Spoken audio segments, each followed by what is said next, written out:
Hell yeah. Here in my hands, I'm holding 2 sacks of lures.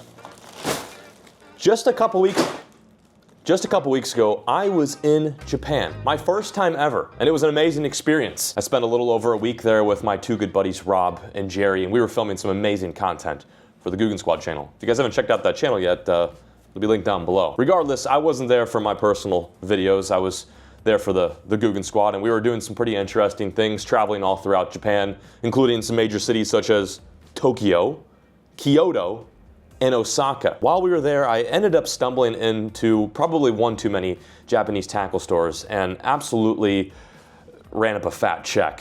Luckily, the Japanese yen had hit an all-time low while we were visiting, and I ended up actually saving some pretty good money on these lures. So thankfully, when I got back to the States, my wife didn't kill me and show me all the receipts of money I spent. Matter of fact, I actually saved hundreds of dollars on lures that I would normally spend thousands of dollars on. So in a way, if you're doing girl math, it's kind of like I saved money. I don't know. That's at least what my wife says when she gets back from Hobby Lobby. I thought she was going to be looking at me. Can you hear me, Kaylee, in here? Oh, we're safe. Never mind. All good. All kidding aside, I wanted to film a video in the tune of some of my old content that I used to upload on my channel where I was in my parents' basement. Okay, I'm just gonna make this easy on myself and not open it like a complete idiot. So, in today's video, I wanna share with you guys what it looks like to go shopping at a fishing store in Japan. In both these bags, I don't know if I explained this, but in both these sacks are lures that I collected on my trip. These are all lures found in Japan, some lures that you probably have never ever seen before. So I'm excited to share with you some of the interesting purchases I've made. Without further ado, let's get right into it. Ready?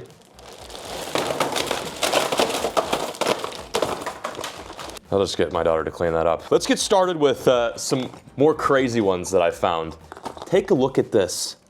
Now, granted, oh, sorry, this camera's new, I'm testing out. Take a look at this.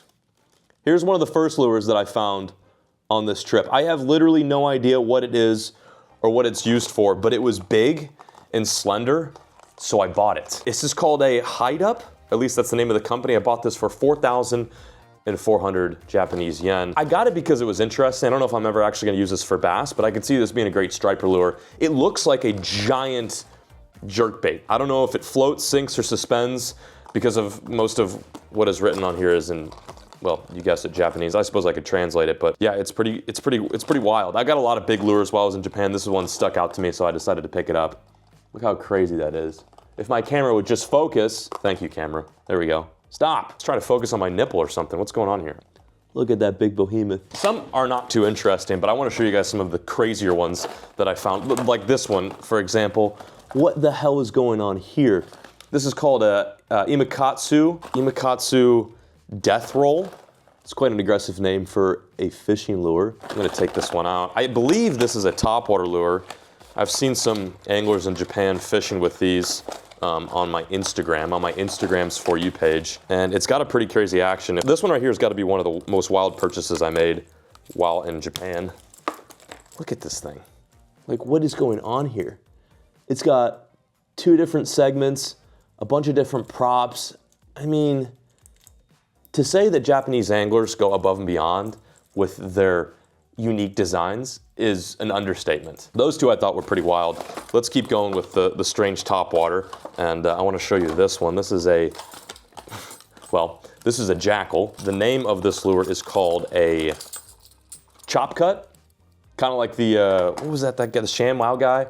What was the thing he was promoting? The slap chop cut? Hi, it's Fitz with Slap Chop. I don't know. I think he was promoting some sort of kitchenware before he went to jail after slapping that hooker. Regardless, this is something entirely different. I went off a bit of a tangent there.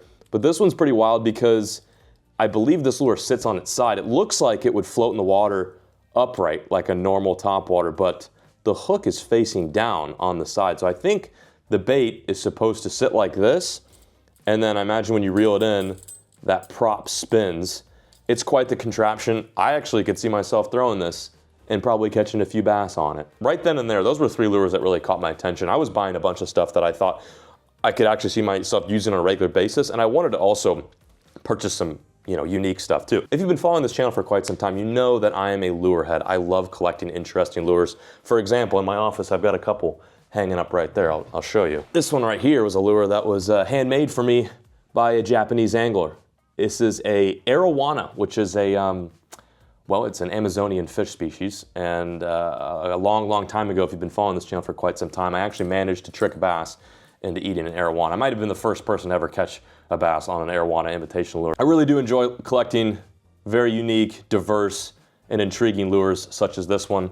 This is not one I purchased on my trip to Japan, but I just figured I'd show you an example of some lures I've collected over the years. I got a bunch of soft plastics too.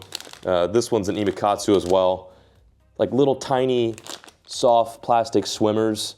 You can see that being great for bass and crappie and smallmouth alike. This is called a javelin, I believe. Yeah, javelin. What's interesting is a lot of the packaging is in English, but most of the other like directions and cliff notes on these lures is in Japanese. So I'm guessing a lot of Japanese anglers speak a little bit English, or at least can read a little bit of English. Otherwise, I don't know why they would put so much English on the packaging. However, I will say when we were there, it seemed like most people that we encountered spoke just Japanese, or at least English wasn't their second language, if you know what I'm saying. Also got some little worms too. I thought these looked pretty cool. This is OSP, another Japanese brand. These worms look really cool. What else do we have? We got some other really cool stuff. I'm just gonna kind of blow through some of these soft plastics. This particular soft plastic is a very hard one to find. Matter of fact, just about everywhere in the United States is sold out of the Sakamata shad. I believe that's how you pronounce it. There was a big tournament won on this in the beginning of the year, and they're very hard to find. So I picked a couple of those up just to try them out. Here's another crazy one. This is a lure I found in Kyoto, just south of Lake Biwa, where the official world record bass was caught. This is called Project Zero, and the rest is in Japanese. And it looks like a giant hair jig. But what's different about this is the hook is all the way up here, and you've just got this very long strand of what I believe is either rabbit hair or marabou. But I've seen this all over social media, and I had to pick one up myself. This one, I'll start naming the prices too. This one was $2,600 at a store called Bun Bun. Here we've got Cabela's, Bass Pro Shops. In Japan, they've got Bun Buns. I love it. Another imikatsu. I thought these minnows looked pretty dope, very lifelike and realistic. This is called a fish fry. Not sure on the price of what I paid on this, but it probably wasn't too much. You can see that being really great on a little drop shot. Just some really cool soft plastics. Here's some plastics from a company called Raid. I actually used Raid a lot when I was younger. They make some pretty cool hard baits, but I thought these look cool. That color is awesome. It's like a violet with a very lime green, almost like a Guggen green underbelly. This is called a Fanta stick, 4.8 inch. Got a bunch more of the depths. Sakamata shads, some smaller ones, some medium-sized ones, some big ones. I believe in Japan these were fairly inexpensive, and they had rows and rows of them, which is unbelievable because literally they are so hard to find in the States. I got another one of those Project Zeros, big eyes in a black color. I don't know why I got two, but I got two. Granted, I'm probably gonna keep some of these lures and, have them as, I don't know, a token of memorial from my previous trip in Japan, but I'm gonna fish a lot of these, like this in particular. I mean, dude, that is just, look how long the tail is. That's wild. Oh, here's an interesting one that's become pretty popular in the States. I forget the name of this. I should know the name of this, but it's an OSP. I forget what they call these. I'll leave it linked right here, or I'll leave a little annotation right here. And a lot of dudes down south, or at least down south of me in Austin, Texas, have been catching fish on this very lure. What's funny about this is most of the lettering on here is in Japanese, whereas some of the other ones previously are in English. I'm not sure why that is. Ooh, here's another cool lure, another big topwater. This is another imikatsu, a Aventa Crawler RSRV. I love the names of these lures. This is a big old son of a gun. Oh, it legitimately looks like a bat. Like if Bruce Wayne were to design a lure, it would look probably just like this. Oh wow, dude. Giving a serious Gotham City vibes. So I noticed a lot of the hard baits in Japan come with really good hooks, whereas in the States, it's not really a thing, it seems like, for most companies at least. I believe this is a big, what do they call this? Like a big not a prop bait, but like a crawling bait. So this just kind of goes back and forth on the surface. Very cool. Another Imakatsu. I guess I bought a lot of Imakatsu. I didn't realize that. Got some line, some frog fishing line. It's pretty neat that they've got braid specifically designed for frog fishing. 66-pound test. Such a weird metric, but there you have it. Got some 20-pound shooter. This stuff was really cheap in Japan. If you know, you know. This stuff is wicked expensive in the States, but in Japan it was unbelievably cheap, so I had to pick some up. So I got a little bit of everything. I mean, I got some line, I got some soft baits, some hard baits. I got a pack of these guys too. Fish Arrow, another popular Japanese company. This is a Flash J Split 5. Whatever that means. I got me a spinner bug too, because why not? We fished with a guy who is a guide on Lake Biwa. His name is Sammy. I am Frogman. He's the Frogman. And he told me that these spinner baits were really good. So I picked up some of these Depths B Custom spinner baits. It literally says on the back, for big bass only. I'm assuming it's that easy. Just throw it out there and catch a big bass. Anyway, I haven't caught a bass in a while too, so I'm really gonna have to start fishing some of this stuff. Okay, I believe we've gotten through the first bag of stuff, right? Unless I'm missing anything. No? Oh, yeah, I actually am missing some stuff. Huh, this one's crazy. Before we get into the crazy one, I got this frog. This is a Daiwa frog. For those of you who are familiar with Daiwa, you know that they make obviously rods and reels and line, but I didn't realize that they made frogs. This is called a Steez popper frog. This one is not a frog. It's actually a worm. This is the most insane thing I've ever seen. It's a 16-inch worm. It comes in a 5-pack. This is Rob's lure, so Rob, if you're watching this, I'm holding on to it for you. I'm not taking it, but I did want to show the audience this worm. This is crazy. I've never seen a worm this big before, and it's like really slender too. Let's see if I can take it out of the package for y'all. This pack of worms, by the way, was 1,138 Japanese yens. Look at this. So it comes still segmented on there, and I believe you just pinch it off. Dude, what the heck? It doesn't even fit in the screen, it's so long. Absolutely unreal. You can play jump rope with this worm, that's how long it is. Anyway, I'll let Titty Turkle do the experimenting on that one. First bag of lures done and dusted. But guess what? I've got another bag. Oh wow. Yes, lots of stuff. This one right here, a Megabass Magdraft Twitcher. Is that what it's called? Yeah, Twitcher. Check that puppy out. It's like a big, soft glide bait. So it's not a hard bait, it's like soft rubber, but it kind of twitches and glides like a hard glide bait. This lure was 1,980 Japanese yen. I believe this lure has an action very similar to the Flag, which is a very popular soft swim bait that's kind of taken the bass fishing industry by storm, but you know, Megabass decided to hop on the bandwagon. Pretty cool lure though, I had to pick one of these up. Got one of these. This is actually one of my favorite frogs growing up as a kid. It's a Nori's NF60. These frogs are awesome. This was on sale for 847 yen, which I think is very inexpensive. And in the States, these are like a $20 frog. So you know I had to cop. What else we have here? Oh, this one's pretty weird. This is called a Reply. I don't know, I thought the packaging was kind of strange on this one. I'll take it out for you. I have absolutely no clue how you're supposed to fish this lure, but if I had to guess, it's probably some sort of top water. It's got 2 props, one on the front, one on the butt end, 2 little trebles, and it's pink. My daughter's favorite color. Kind of reminds me of like an old school Rebel lure. Kind of retro and OG, I like it. So I had to get it. The other really cool thing about Japan and their tackle stores is they will sell used fishing gear. So not only like used fishing rods and used fishing reels, but they also sell used fishing lures. So I was able to get some very inexpensive swim baits from a tackle store called Tackleberry. This one is a freaking relic. I filmed a video probably 10 years ago fishing with this very lure, and this very lure is called a Kiwami Gill. And I've got this Kiwami Gill right here. I purchased this for 1,500 Japanese yen, which is very inexpensive. When I purchased it new as a kid, I think it was like $60 at a store by my house in Illinois. So I had to pick one up.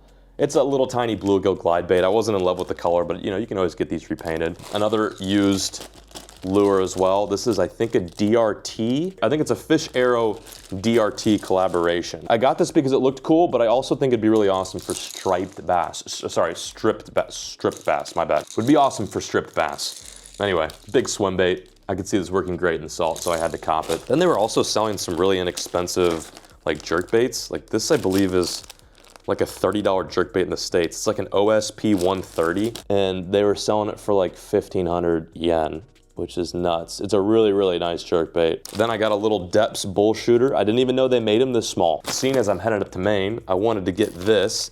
This is, I'll actually take this out of the package because I think it's so neat. It needs to be shown out of the package. This is, I believe, a little megabass cicada lure. And I'm sure a lot of you guys in the Midwest or even up north are experiencing a major cicada hatch. So I wanted to get this to fish with in some of the northern states because a lot of bugs start emerging as things get warmer. You know, we got all different sizes of lures here: medium, big, small, humongo, teeny tiny, large. You get the gist. Let's see. Oh, this one's cool. This is a jackal lure. I have no idea how this is meant to be fished. I believe it's some sort of sinking bait, but it's called a Nagisa 65 SP. Very cool. I got a bunch of lures that look like that too, like this one right here. Where did it go? I just had it. Oh, like this one right here. Look at this little guy. I think this is a little topwater. Check out this dude. How cool is that, man? I have no idea who makes this. This is something I've never seen before. It's actually really heavy. It might not be a topwater lure. It's very heavy for how small it is. This was 1,700 Japanese yen. So just put it in comparison. Some of these lures are big and they're far less expensive than this little guy. So I'm really curious to see how this fishes. It's called a karashi. Oh, it's a megabass lure. Oh, duh, there you go. Oh, it's kind of neat. They've got like a little pepper as the logo, like a little jalapeno pepper. Here's a popular frog that we can get in the States, but I got in Japan because it was pretty cheap. 1,300 Japanese yen. This is a slither frog. It's a finesse frog, so you kind of just twitch it and it goes side to side. And it's actually got, instead of silicone in the back, it's got marabou hair. So it's a little bit different. I like it when it's like, I like fishing this frog on a flat, calm day in open water. Got some terminal tackle here, some interesting free weights, some big tungstens. What else do we have here? Is that all I got? No. Oh, here's some more stuff. Okay, here, look at this thing. This is called a Jet Striker.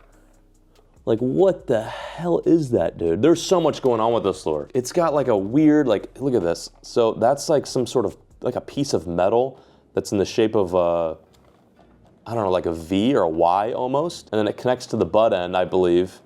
And I'm guessing it's a topwater. A lot of this is gonna have to be trial and error. I was just grabbing stuff off the shelf that I thought was crazy. It's got decoy hooks, which are really good hooks. It's by a company called Timeco Lures. This one's expensive. This was 2,277 Japanese yen. Oh, one more thing, hang on. I got two things to show you actually. I'll be right back. So I did, and I can't believe I almost forgot about this, but I did also purchase a fishing reel. Take a gander at this little doohickey. This is a 2,000 size Daiwa Surtate? I think it's called Surtate. It's like a little tiny bass or trout reel. It doesn't fit too much line, but it doesn't need to because I put very light 6-pound braided line on here with some fluorocarbon. I actually caught a fish in Japan. I'm gonna keep it a secret until the Guggen video drops, but I caught a fish on this reel and I'll tell you what, it was quite an experience because it was a big fish and I was definitely outmatched with my gear. But yeah, I purchased this reel. I think this was like $200 US. It was so inexpensive, and I believe this reel in the States is like close to 400 bucks. I guess now that I'm thinking about it, I did spend a lot of money. Probably shouldn't have done that. And then in this rod tube, you guessed it, I've got some rods. I got some rods. Now, I actually have not opened this up since flying to Japan, so these rods could be completely destroyed, and we will find out together. I don't know why I brought two rods, but I made sure that I didn't buy anything full size because I knew flying back with them was gonna be an absolute nightmare, although I did wanted to purchase some full size rods, some one-piece rods, because there was some really cool rods in Japan. I mean, as a bass angler, to say that I was overwhelmed is an understatement. I was shook. Yes, everything is good.